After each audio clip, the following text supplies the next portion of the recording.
drowning in medical debt and facing imminent eviction.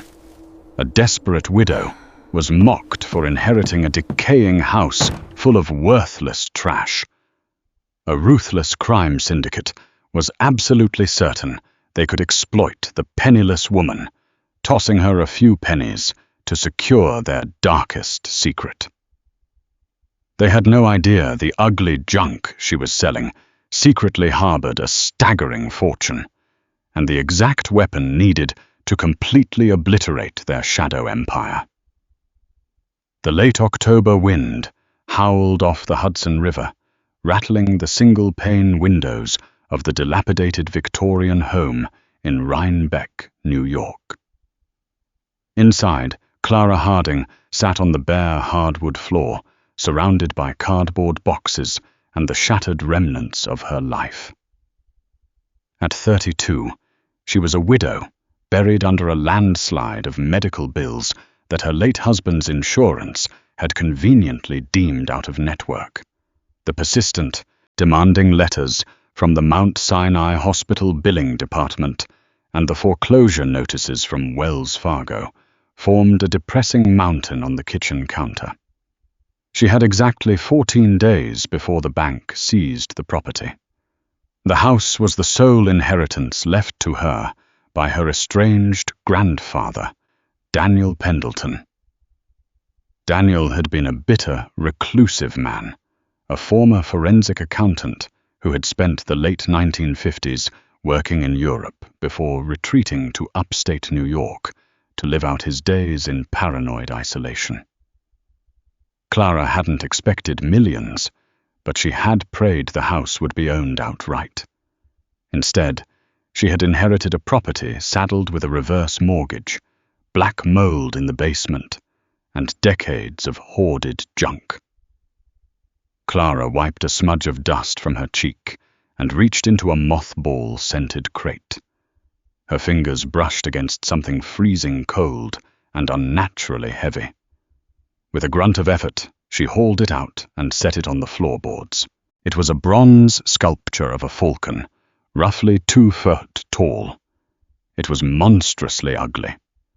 The metal was heavily oxidized, covered in a sickly greenish patina that obscured the finer details of the feathers. Its eyes were vacant, the beak chipped, and it sat on a thick, disproportionately large, square base.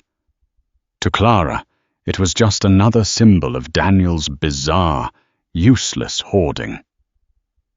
Into the yard sale pile, Clara muttered to herself, nudging the heavy statue with the toe of her sneaker.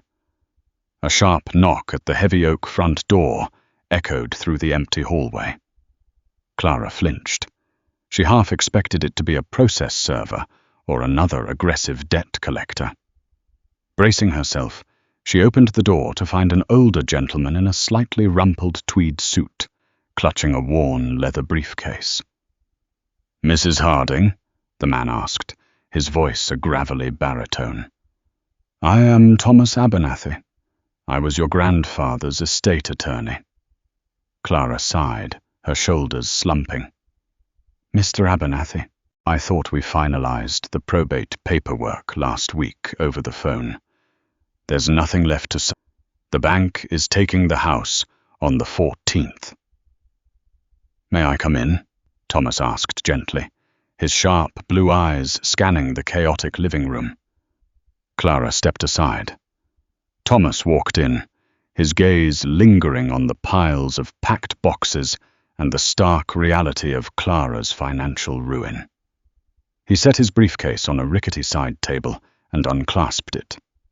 "I am well aware of the Wells Fargo foreclosure, Clara, and I am deeply sorry about the medical debts," Thomas said, pulling out a thick manila folder. Daniel was a difficult client. He trusted no one, not even me entirely. But he did leave a final codicil in his will that was only to be executed if the estate faced total liquidation. Clara offered a bitter, exhausted laugh. "Total liquidation is an understatement. I'm selling his old coats for $5 apiece tomorrow, just to afford gas money to move into my sister's spare bedroom. Did he leave behind a secret life insurance policy? A buried chest of gold? No, Thomas said, adjusting his reading glasses. He left a set of instructions regarding a specific item in this house. He claimed that, should you face financial ruin, you were to look to the Guardian of Geneva. Clara stared at the lawyer blankly. The what? The Guardian of Geneva, Thomas repeated, reading directly from Daniel's scrolled handwriting on a yellowed legal pad. Daniel spent years after the war tracking down misappropriated assets for private clients in Switzerland. He was obsessed with privacy. Before he died, he insisted that the Guardian would settle all debts.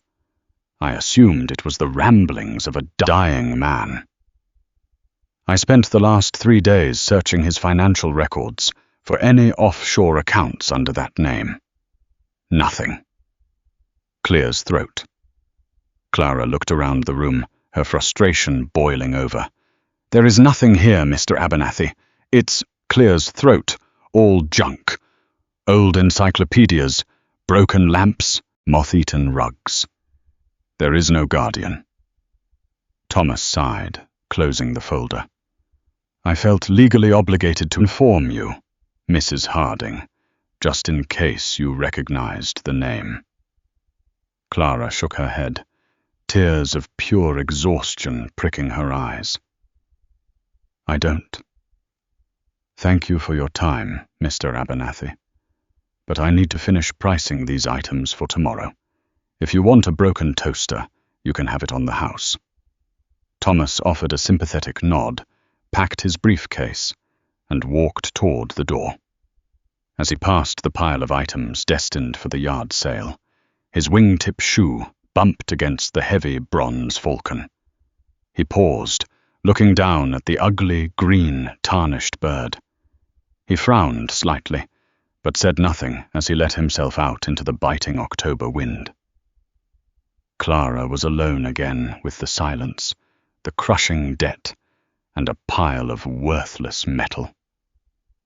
By 8:00 a.m. The next morning, the front lawn of the Pendleton estate was dotted with folding tables. Clara had dragged out every piece of furniture, every box of dishware, and every bizarre knick-knack Daniel had hoarded. The bronze falcon sat on a sturdy wooden crate at the center of the lawn, a price tag dangling from its beak. $40. A smattering of locals picked through the items. A woman haggled over a set of floral teacups. A teenager bought a vintage leather jacket. By noon, Clara had made exactly $85. It felt like trying to empty the ocean with a teaspoon. Just as she was about to start packing up the unsold items, a sleek, jet-black Mercedes-Benz S-Class pulled up to the curb. It was entirely out of place in the modest, working-class neighborhood. The door opened, and a man stepped out. He was impeccably dressed in a tailored charcoal topcoat, wearing expensive leather gloves and dark sunglasses, despite the overcast sky. He didn't browse. He walked with a predatory, laser-like focus straight toward the wooden crate. He stopped in front of the bronze falcon, tilting his head. He didn't touch it. Interesting piece, the man said. His accent was faint, perhaps Eastern European or German, smoothed over by years in high society. It's $40, Clara said, stepping forward, shivering in her thin cardigan. It's solid bronze, very heavy. 40, the man repeated, a faint, amused smile playing on his lips. He reached into his coat pocket and pulled out a silver money clip thick with $100 bills.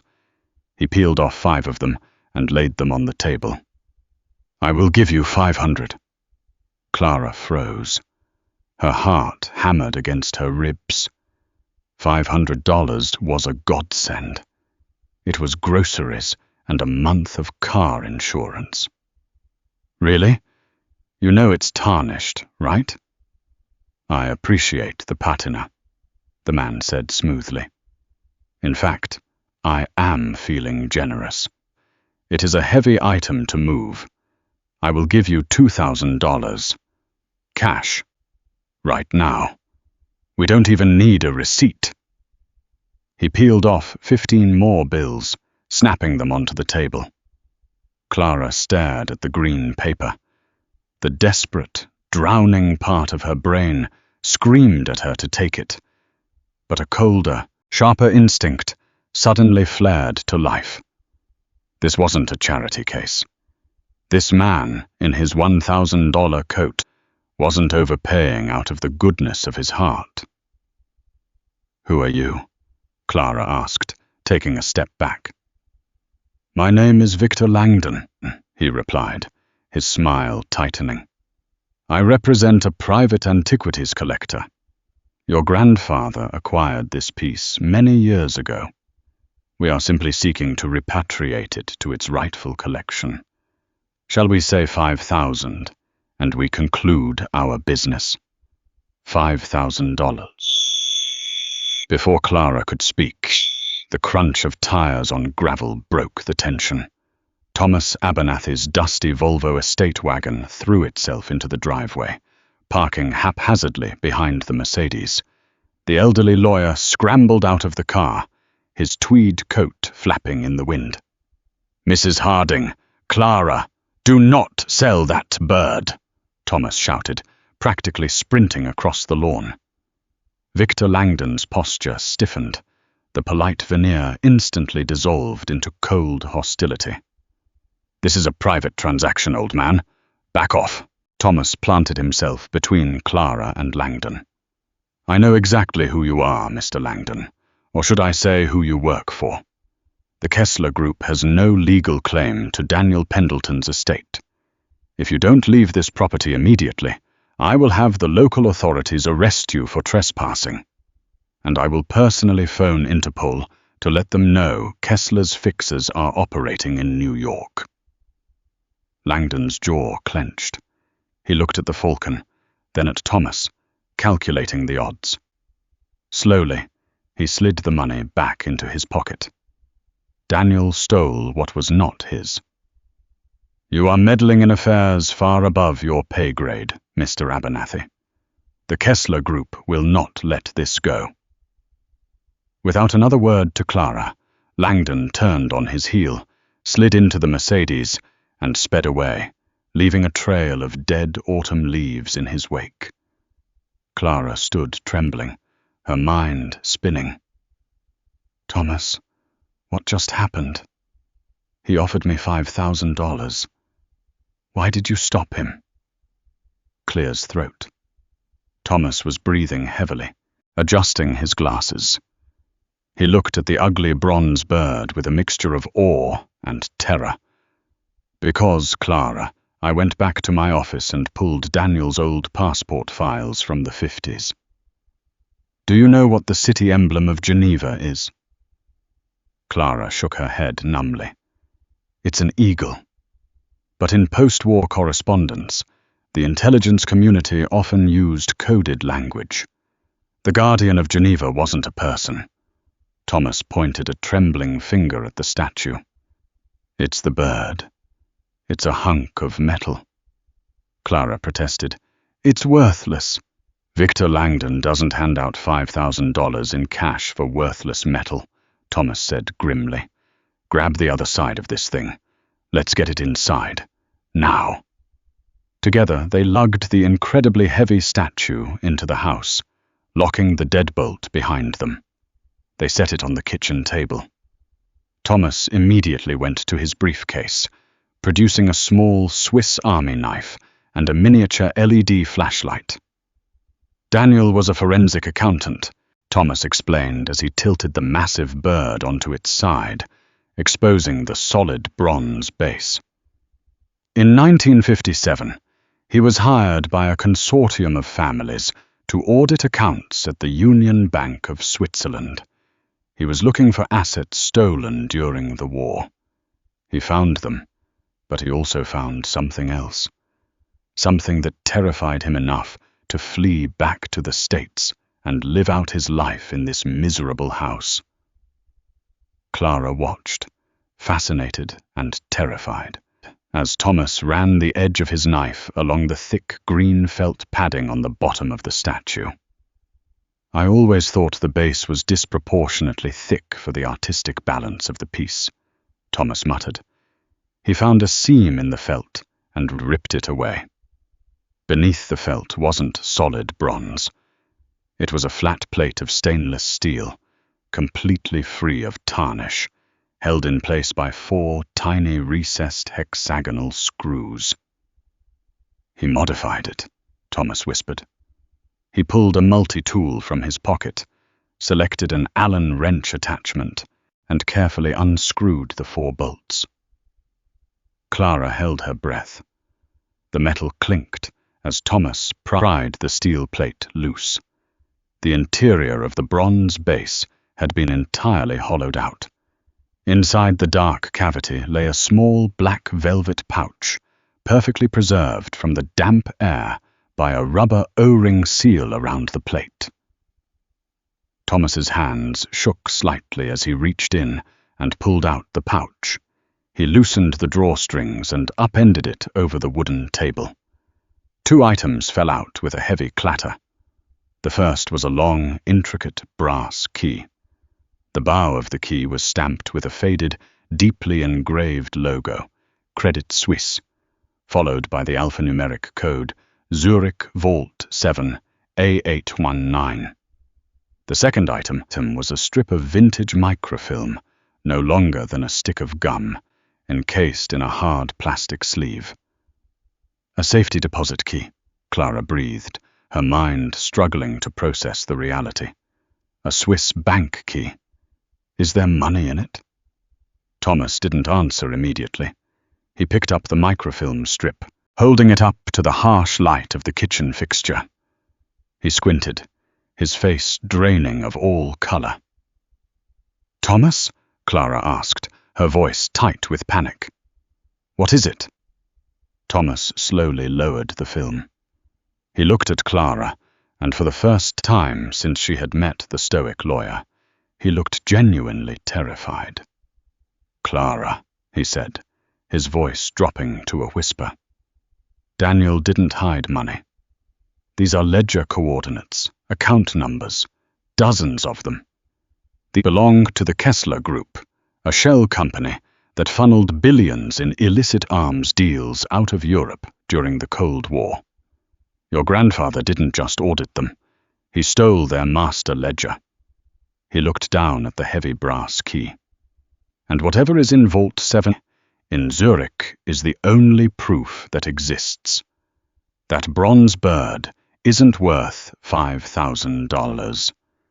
The secrets inside it are worth hundreds of millions, and the people who want it back will absolutely kill us both to get it." The silence in the kitchen was deafening, broken only by the rhythmic ticking of the antique grandfather clock in the hallway. Clara stared at the tiny strip of microfilm, the weight of Thomas's words anchoring her to the scuffed linoleum floor. She was facing foreclosure for $70,000, and now she was holding the financial linchpin of an international arms syndicate. "We cannot stay here," Thomas said, his voice suddenly brisk and authoritative.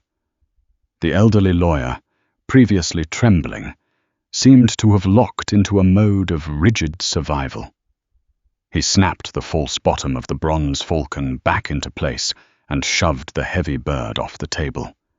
It hit the floorboards with a dull, resonant thud. Daniel knew Kessler's men would eventually track down his property. That is why Langdon offered you $2,000 in cash. They don't want a legal trail. "Where do we go?" Clara stammered, grabbing her purse. "The police?" "We should call the police." "And tell them what?" Thomas shot back, slipping the brass key and the microfilm into his inner breast pocket. That a dead accountant hid a piece of film inside a bird. Local law enforcement will confiscate it as evidence, log it into a public database, and the Kessler Group will have it within 24 hours. No, Clara. Daniel left this to you. The instructions were specific. The Guardian will settle all debts. The only way to settle this is to open Vault 7A899 before Kessler's fixers realize we have the key. Thomas grabbed Clara's arm and guided her toward the back door. Leave the boxes. Leave the yard sale. We are taking my car, and we are driving straight to John F. Kennedy International Airport. I have a contact at Swiss International Airlines. We are getting on the red-eye to Zurich. They slipped out through the overgrown backyard, the damp autumn leaves masking their footsteps. Just as Thomas backed his dusty Volvo out of the rear alleyway, Clara glanced back at the house. 2 black SUVs had just aggressively mounted the curb onto the front lawn, crushing her yard sale tables. 4 men in dark coats poured out, moving with terrifying tactical precision toward the front door. Clara ducked down in the passenger seat, her heart threatening to crack her ribs. The drive to JFK was a blur of highway lights and frantic phone calls. Thomas utilized an archaic, encrypted flip phone to arrange their tickets, paying exorbitant last-minute fares from his own firm's emergency fund. 14 hours later, the crisp, thin air of Switzerland hit Clara's lungs. Zurich was a stark contrast to the decaying Victorian house in Rheinbeck. It was a city of immaculate precision, where polished steel trams glided silently past centuries-old cathedrals. Thomas led an exhausted Clara to Paradeplatz, the epicenter of Swiss banking. They stood before the imposing neoclassical stone facade of the Credit Suisse headquarters. The building radiated an aura of impenetrable wealth and absolute secrecy. "Let me do the talk," Thomas murmured as they pushed through the heavy brass revolving doors. Inside, the lobby was a cathedral of marble and mahogany. The hush was profound, absorbing the sound of their footsteps. Thomas approached the main reception desk, presenting his New York State Bar credentials and a notarized copy of Daniel Pendleton's death certificate. "We are here to access a private deposit box," Thomas told the impeccably groomed receptionist. "Vault 7A8199. The receptionist's fingers danced across a keyboard. Her expression remained entirely neutral. "One moment, please, Herr Abernathy."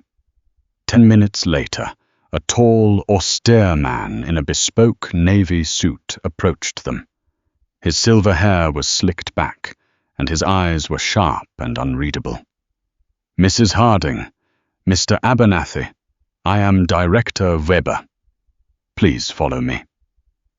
Weber led them through a labyrinth of heavily guarded corridors, past retinal scanners and armed security personnel who stood as still as statues. They descended 3 floors underground in a private elevator. The air grew noticeably cooler, smelling faintly of oiled metal and ozone.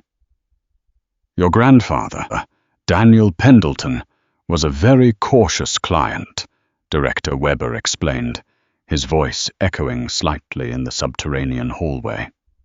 "He leased this vault in 1982. Under Swiss banking secrecy laws of that era, the box is tied explicitly to the physical key and a biometric signature, in this case, a genetic succession clause. As his direct heir, Mrs. Harding, the contents belong to you, provided you have the primary key." Thomas handed the heavy brass key to Weber. They stopped before a massive circular vault door, easily a yard thick, gleaming with polished steel cogs. Weber turned a dial, entered a sequence of numbers, and pressed his thumb to a scanner. The massive door hissed, unsealing with a heavy mechanical groan, and swung outward.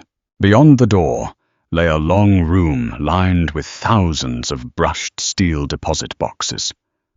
Weber walked down the row to Section 7A, stopping at Box 819. He inserted Thomas's brass key into the left keyhole. He then produced a master key from his own chain and inserted it into the right. Click. "I will leave you to your privacy, Weber said, stepping back and bowing slightly. "When you are finished, simply close the door. It will lock automatically." He turned and walked out, leaving Clara and Thomas alone in the sterile silence. Clara's hands were shaking violently. She reached forward and pulled the heavy steel drawer from the wall. Clara carried the metal drawer to a private viewing table in the center of the room. The box was surprisingly heavy. Thomas stood at her shoulder, his breath hitching as she lifted the lid. Inside, the box was neatly organized. On the left side sat a stack of documents bound in heavy leather. On the right, wrapped in archival plastic, were stacks of thick, intricately printed certificates. Thomas reached for the certificates first. He pulled one from the stack, his eyes widening behind his glasses. "Dear God in heaven." Clear's throat. "What are they?" Clara asked, looking at the ornate borders and the seal of the United States. "They are United States Treasury-bearer bonds," Thomas whispered, his voice cracking. "Issued in the 1980s.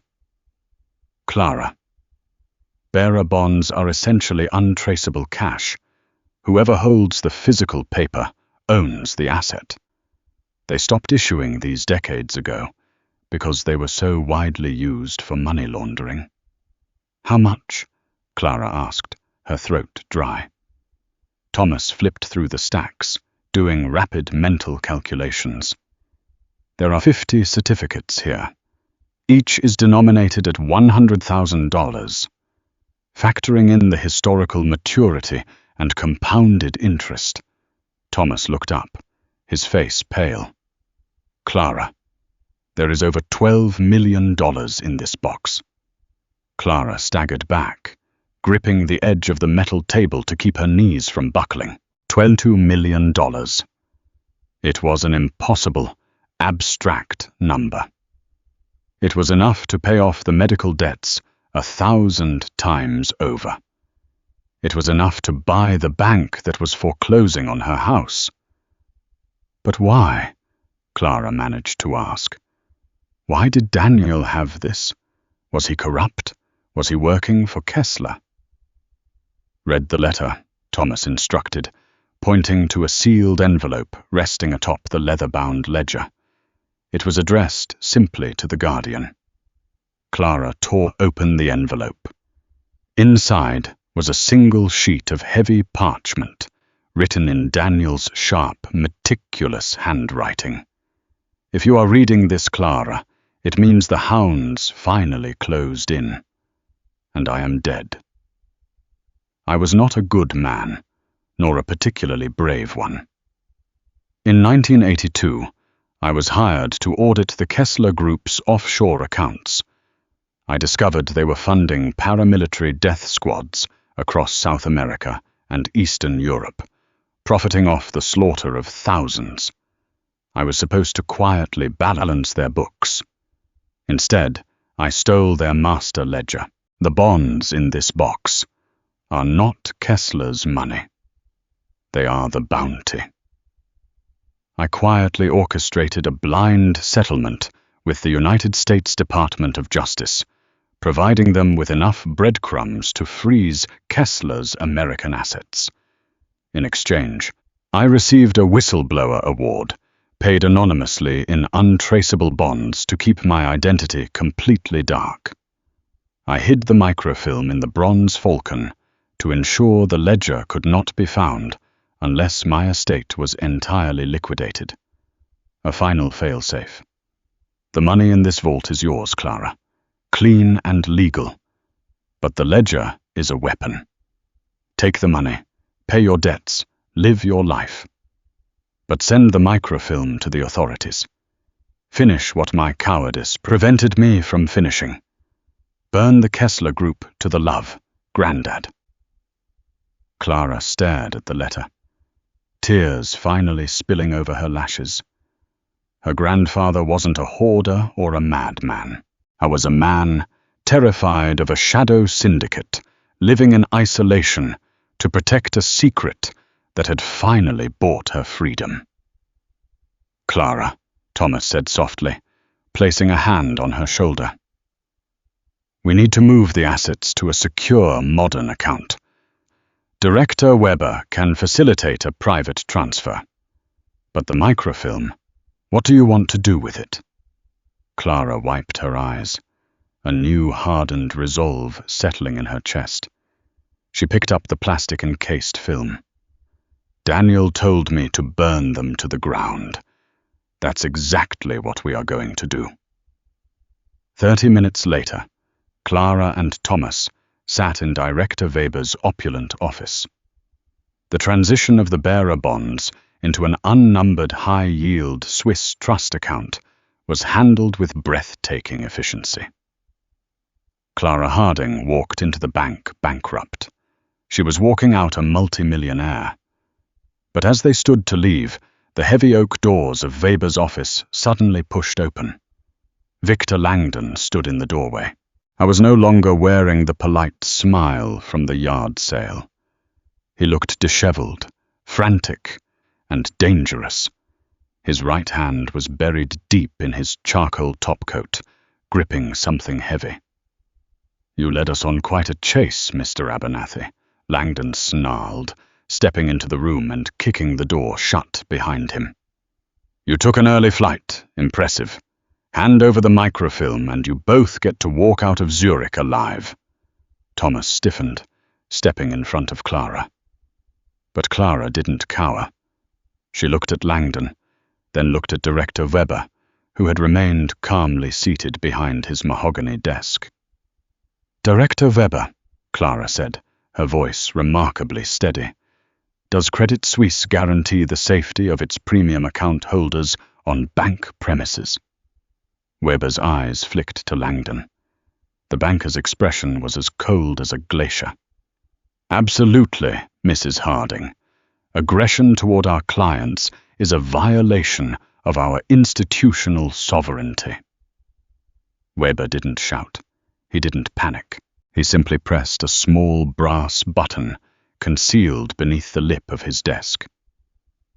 Before Langdon could draw his weapon, a side door, perfectly flush with the wood-paneled wall, burst open. 3 heavily armored Swiss Federal Police officers, an elite tactical unit permanently stationed within the bank's subterranean levels, flooded the room. Drop your weapon, the lead officer barked in German, leveling a compact submachine gun at Langdon's chest. Langdon froze. He looked at the armored guards, then back at Clara, realizing he had walked blindly into one of the most secure fortresses on the European continent. Slowly, he raised his hands, letting a suppressed pistol slip from his coat pocket onto the thick Persian rug. As the police violently restrained Langdon and dragged him from the office, Clara walked over to Weber's desk. She placed the strip of microfilm down on the polished wood. Director, Clara said, I would like to hire the bank's legal department to anonymously courier this evidence to the director of Interpol in Lyon. Spare no expense. Weber offered a faint approving smile. It shall be done by nightfall, Mrs. Harding. Shall I arrange a private car to take you to your hotel? No, Clara said, feeling the weight of the last 3 years finally lift from her shoulders. I think I'd like to take a walk. I hear the lake is beautiful this time of year. A week later, Clara Harding stood on the porch of the Victorian house in Rhinebeck. The foreclosure notices were gone, replaced by a fresh coat of paint and a team of professional landscapers. Interpol had executed simultaneous raids across 4 continents, systematically dismantling the Kessler Group based on a 50-year-old ledger. Inside the house, resting on a newly polished mantelpiece, sat the ugly, tarnished bronze falcon. It was worthless metal, but to Clara, it was the most beautiful thing she owned. If Clara's incredible journey from crushing debt to uncovering a multi-million-dollar international conspiracy kept you on the edge of your seat, hit that like button. Don't forget to share this thrilling story with your friends and subscribe to our channel for more unbelievable real-life mysteries, hidden treasures, and dramatic true tales. What would you do if you found a secret vault key? Let us know in the comments.